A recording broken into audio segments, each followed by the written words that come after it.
Alrighty, topic 3 is what we're going to start with next. Congrats on making it this far. So we're going to talk about the x factor. You'll see what that is here in a second. So far, we have learned about greatest common factor as one of the methods for factoring, taking out the factor that they all have in common. And then in the topic 2, we learned about grouping, right? When you have 4 terms, you can group together the first 2 and then group together the third and the fourth terms and take out their greatest common factors and group that way. But consider the problem, x squared plus 7x plus 12, right here. There's no greatest common factor, and we cannot group it because there's only 3 terms. But I tell you right here, it can be represented as x plus 4 times x plus 3. You can multiply this out and test me. X squared plus 3x plus 4x plus 12. Combine like terms. There's our product, right? So how do we factor if we don't have a greatest common factor and we don't have 4 terms, right? Well, it has to do with this middle step right here that we always had when we were multiplying. And I'll come back to that here in a second. But first I'm going to look at algebra tiles. This is probably the first time that algebra tiles are actually extremely useful. So you first learned about these as a tool for multiplication in Unit 7, and now we're going to use them to work backwards. So looking at this first problem, we have a big old x squared right here. Then we have 1, 2, 3, 4, 5, 6 x's right there, negative 2 x's right here, and then negative 12 units right there. So altogether, that gives me x squared plus 4x minus 12. Well, again, there's no greatest common factor and it can't be grouped. However, we can see that there had to have been 2 factors that we multiplied together to get this by looking up at what would be laying along the top and side of this mat. So there had to have been these 2 x's here to generate our x squared, and there had to have been a unit here to generate each one of these. Then there had to have been units here to generate these, and they had to be negative. And now we can see our 2 factors written along the top and the side. For example, this one would be x plus 1, 2, 3, 4, 5, 6. So there's one of my factors. Then over here on the side, again, x minus 2. So again, we know that this is factorable, and we're able to find the factors using the algebra tiles. So let's try to do the same thing with the next 2 problems. So letter A says x squared plus 5x plus 6. So let's draw in our x squared. Sorry, my board gets weird here. Looks like a speech bubble. X squared plus 5x. Well, if I was to just draw all 5 here, well, I'd have nothing down here to create my 6, right? So that 5 can't just all be listed right side by side up there next to the x, right? We have to have at least one move down here. Well, if I move one down here, then let me erase this last one. Okay, and let's predict how many little boxes would I have. Well, I'd have 1, 2, 3, 4. I'm supposed to have 6. Okay, so that's not going to work. So let me move another one down.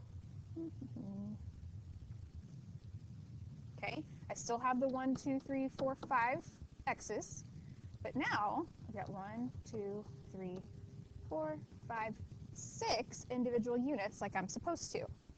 So now this does show x squared, the big guy, plus 5 x's plus 6 units. Now I'm ready to look at the sides and the top and see what were my factors. So x plus 3, and then on the side, x, sorry, it's a little off, plus 2. Okay? So x plus 3 times x plus 2. Okay? Same thing again on this last one. We're going to put these pieces onto our little algebra tile mat, try to find the factors by looking at the top and the side. So I've got a big old x squared again. Then I'm supposed to have negative 7 x's. Okay, well, here's where things get tricky. Well, we already know if I put all 7 up here, picture them all colored in, there's no way I'm going to create 10 little boxes down here. So I have to have at least one over here, right? Well, if that takes 1 away on this side, I've got 6 and 1 now, but I'm only going to have 1, 2, 3, 4, 5, 6. Okay, that's not going to work. So let me take off another one, move it down. So now I'm going to have 1, 2, 3, 4, 5, and then 1, 2, 3, 4, 5. That looks promising, right? Because I have 5 right here, 2 right here, that means I'm going to have 10 little boxes down here. Okay, so again, these all have to be colored in because they're -7. These are all going to end up positive because a negative times a negative is a positive. So my factors would have to be x plus 5. Then along the side here, x, oh no, not plus 5. We want minus 5. Sorry about that. Put those in. X minus 5. And then over here, x minus 2. Okay? So you'll notice what's important is thinking about the last number in the trinomial and trying to think about how I can create a rectangular array of that number. So I was trying to get 10 individual boxes. Well, I could do that by thinking about 1 box by 10, right? I could do 2 boxes by 5, which is what we ended up doing. I could do 5 boxes tall by 2, right? You kind of have to think about the factors there of 10 in order to figure out how I could arrange the algebra tiles to where it would all work out, okay? It's an important fact for later. So let's look at these 2 examples. What's slightly different is that we have 2x squared at the beginning. Then part B, we have 3t squared or x squared. So I'm not just going to have 1 big square. I'm going to have 2. So there's 1, 2 across there. Now I'm supposed to have 7 x's and 3 little units, right? So this is going to be a little bit more work. Obviously, I can't put all 7 just right here in a row. We've already kind of figured out how that doesn't work. But we used, in the last problem, we would just kind of take one off and bring it down, right? So let me just kind of draw some. 4, 5, 6, 7, 4, 5, 6, 7, yes. Okay, if I was to erase one and move it down, that'd be great, except that I have to actually bring down 2 bars because I've got 2 x's there. So I have to erase 2 of these. Okay, so I still have maintained my 7x. I've got 5 across the top, 2 on the bottom, but that would create 1, 2, 3, 4, 5 little squares. It's supposed to have 3. So I'm going to have to erase 2 more, right? Move them down here and see if this works. Well, now I've got 1, 2, 3, 4, 5, 6. Still only supposed to have 3, so that won't work. So I'm going to have to erase 2 more. Okay, now I've got 1, 2, 3, like I'm supposed to. And everything's positive, so I don't have to worry about negatives or anything. And now I can see along the top my factors would be x, x, and 1, so 2x plus 1. And along the side, x, 1, 2, 3, so x plus 3. There are my factors. Okay, so what I'm going to do is I'm going to pause now and let you try this last one on your own. Think of it more as a puzzle. Don't let it stress you out and overwhelm you trying to figure out what goes where. But just kind of see if you can figure out how to draw everything in without me doing it for you. Obviously, you're going to have to start with 3 big squares because it says 3t squared. And that's going to kind of dictate some of the other decisions you make. So go ahead and pause the video now and try this one on your own.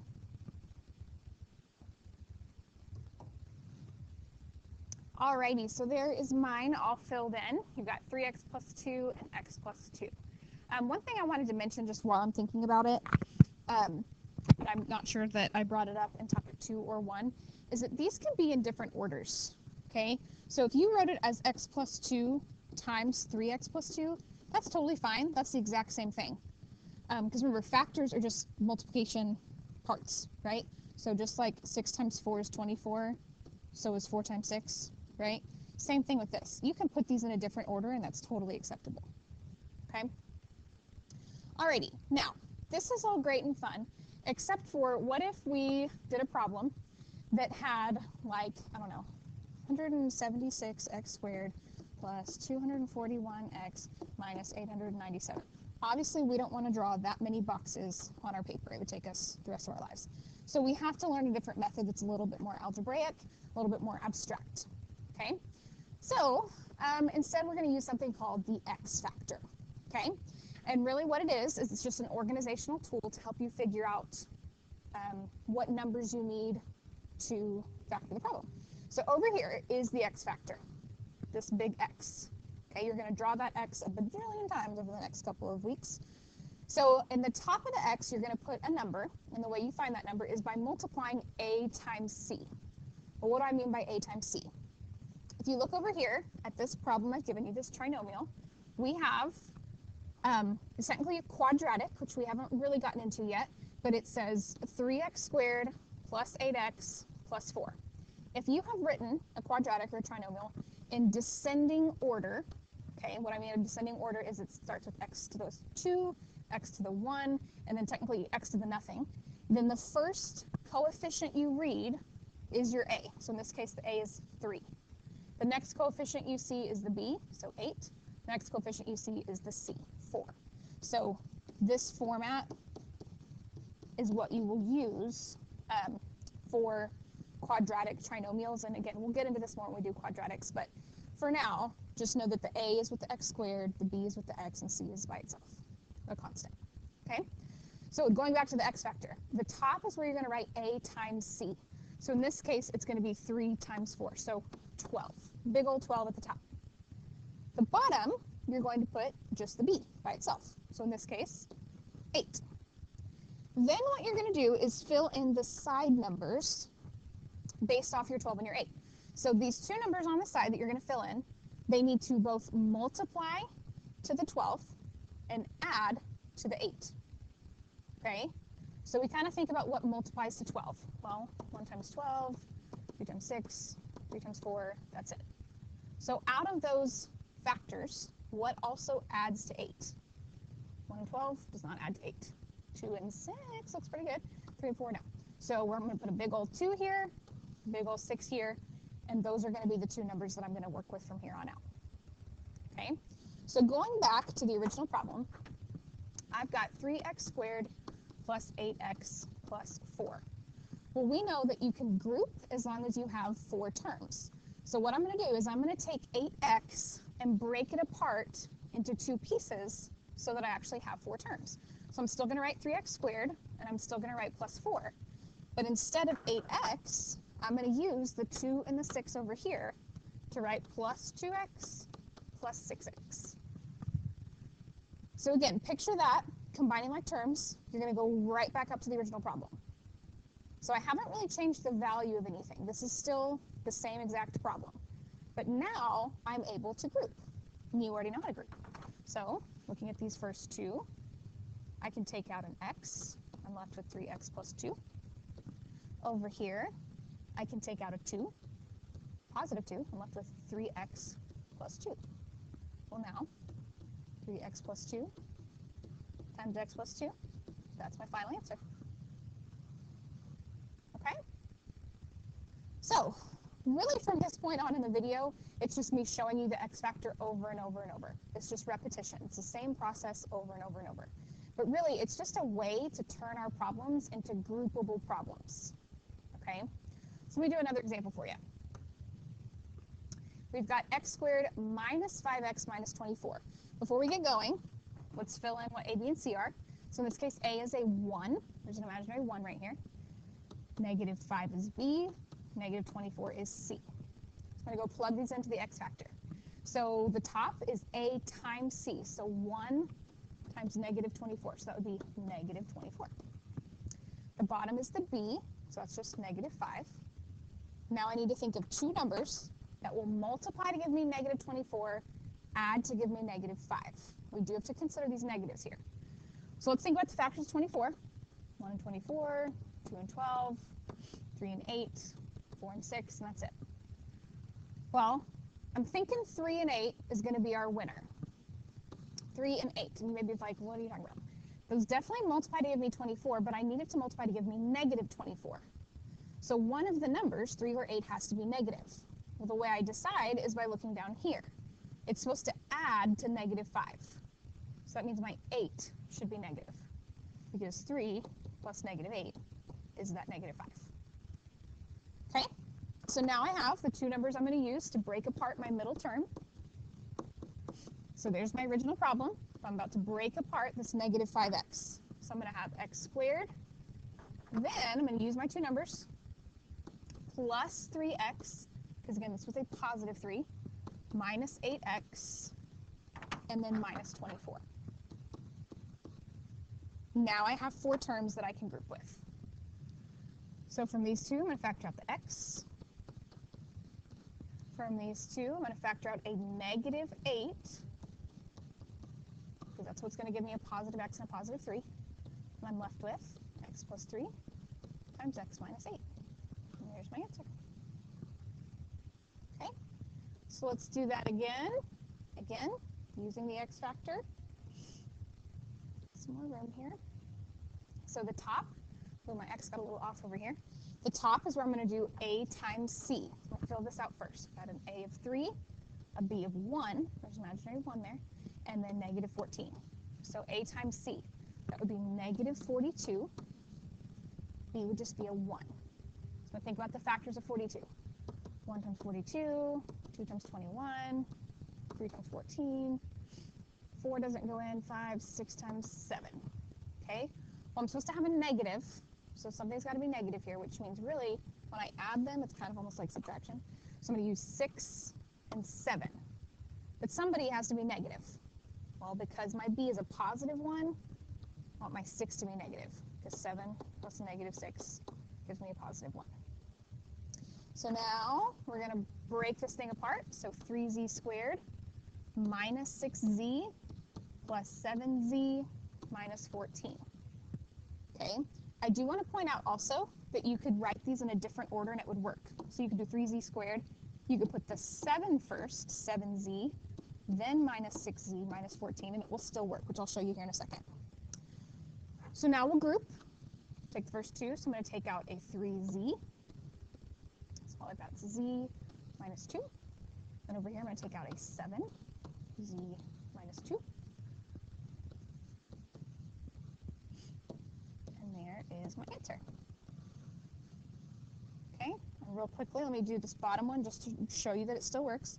All I can take out is a z. Over here, all I can take out is a negative 2. And it still works. 3z plus 7, z minus 2. Which again, different order between here and here. But it doesn't matter, so they're still the same thing. Okay? So the rest of this is just practice, just straight up practice. So I would say here is where you can either pause the video, work it out, watch to see if you're getting the same answers as me. You could watch it in hyperspeed, just kind of in the background while you're working. I'm going to keep explaining a couple more just for people who need a few more explanations. But if you feel like you're good to go, then just practice with me through the video. You work it out and look to see if you're getting the answers right, and you're good to go. So at this point on, if you feel like you don't really need to hear instruction, feel free to pause, skip forward, just check your answers as you go, and you should be good to finish out the X Factor topic. So let me know, or let Ms. Von Stroh know if you have any questions, and hopefully you're feeling good. So for this first problem, I'm going to go ahead and draw my X. On the top, it's a times c, so negative 14. The bottom is my b, so 13. I think about what times what gives me negative 14 would add to 13. So I'm thinking, okay, I've got 7 and 2, or 1 and 14. Really, 1 and 14 would have to be what would work here, knowing that one of them is negative.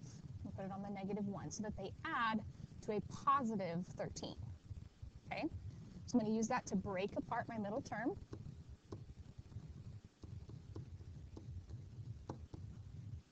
Now I'm going to group, taking out an h, take out a 7, so I'm left with 2h minus 1 and h plus 7.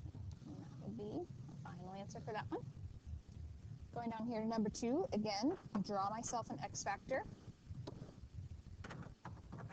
So I've got 28 on the top because it's an imaginary 1 times 28. Then on the bottom, I've got an 11. Then I'm going to multiply something times something to get 28 and add to 11. Has to be 7 and 4. So break apart the middle term, 7x and 4x. going to group first two and last two. So I'm going to take out an x, take out a 4, and there's my answers, x plus 7, x plus 4.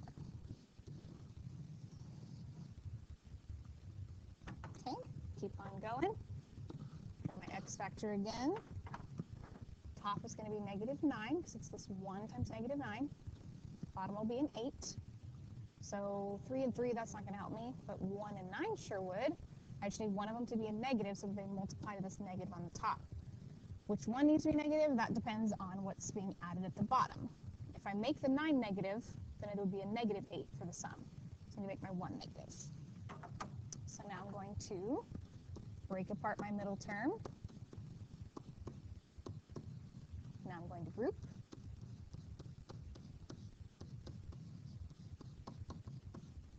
So x minus 1 times x plus 9. Okay, number 4. Again, I have to draw my x. The top is a times c, so 9 times 1 is 9. Bottom is just b, so 6, b for bottom. Then I think about what times what gives me 9 and adds to 6. Well, that's 3 and 3. So we use that to break apart my middle term. And group.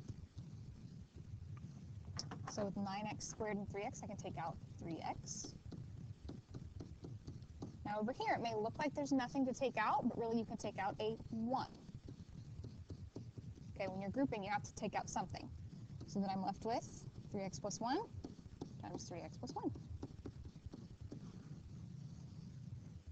Okay, just FYI, that could also be written as 3x plus 1 all squared. Okay, a few more. Let's see, how many more do we have? All right, just 6 more. I'm trying to think if there's anything unique to tell you. I think I'm going to pause here and work most of these out, just so this video isn't insanely long. But y'all make sure that you pause it and work as well, and then check your answers. Alrighty, so here's these 4 worked out. Some things you might have missed or you might need a little bit of assistance on, just make sure that you're watching your signs, both whenever you set up the x factor, like on this one, for example, but also whenever you're taking things out. So like for this problem, I had to take out a -1 to flip both of these signs around so that it matched the other side. So just, if you feel like you got something different for me, check your signs, make sure you did the symbols correctly. Alrighty, I'm going to do the same thing for these last 2 and go ahead and work them out while the video is paused. So feel free to do the same and then check your answers. Okay, so there's 9 and 10, the last 2. You'll notice on number 10, it was multiple choice. You could have actually just gone through and multiplied all 4 of these. Might have taken you a while, but you still would have gotten the right answer at that point. But the correct answer was D. Surprisingly enough, A, B, and C all would produce different trinomials than what we actually were factoring. So again, hopefully that was enough practice for you. If you feel like you need more explanation, just talk to your teacher about it, and she will hopefully be able to answer any questions you have. But there is a practice page that you can work on right after this that will give you just a little bit more practice.